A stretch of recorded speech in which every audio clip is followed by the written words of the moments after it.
I've listened to countless podcasts where the entrepreneurs say that there was one moment that they knew they wanted to be their own boss. For me, it wasn't one single moment. It was a collection of small realizations that built up over time. My first professional job was in a lab. It was good work. It was meaningful. But it didn't take me long before I realized something about myself. I was getting tired of following someone else's instructions. I was tired of waiting for someone else to decide when I deserved more compensation or when I could take off, or even when I earned the next step. That's when it hit me. I didn't want someone else's expectations to determine how successful I could be. That realization was the seed that grew into entrepreneurship for me. But the journey didn't start immediately. I kept attempting to climb the professional ladder, doing what I was supposed to do and what worked for my older colleagues, but I had no success. Years ago, I was attending a week-long training for mid-career professionals, and during one of the sessions, a senior level speaker told us casually that we would be lucky if any one of us got promoted ever again. He said the system had changed, that advancement wouldn't come easily anymore.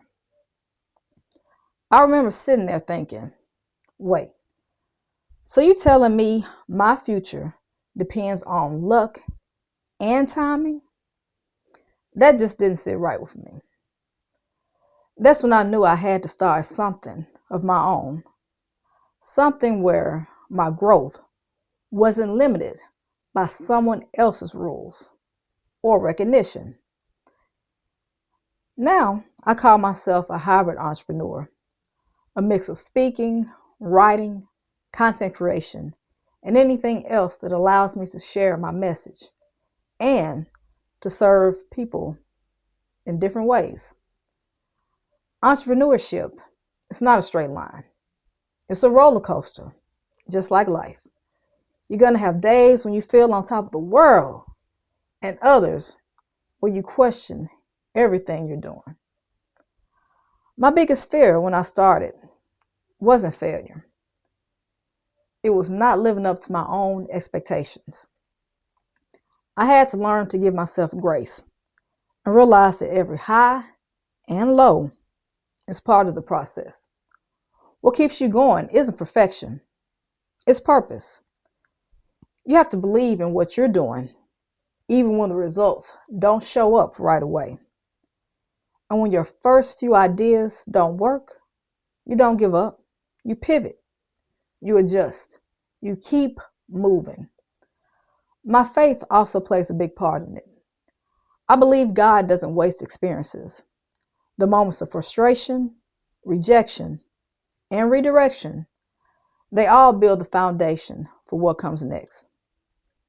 When I write, when I speak, when I create content, I want women who are in transition, who feel stuck between where they are and where they want to be, to know this: you don't need anyone else's validation to start building the life that you envision. I've learned that stepping outside your comfort zone isn't about recklessness. It's about readiness. It's about being ready to trust yourself enough to take that first step, even when the outcome isn't guaranteed.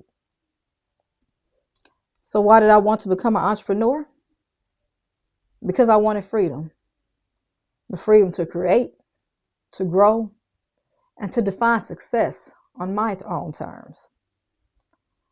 Because I didn't want someone else's expectations to determine how successful that I could become. And because I know that when we bet on ourselves, when we say yes to our calling, we don't just build businesses.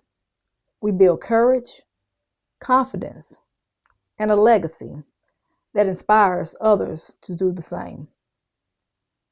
If you're watching this and you're at a crossroads, maybe you've been waiting for permission, the right time, or for someone else to say, "You're ready." Let this be your confirmation. You are ready. You just have to believe it. Because the fact is, you can't grow if you're still waiting for someone else to tell you that it's okay to even begin.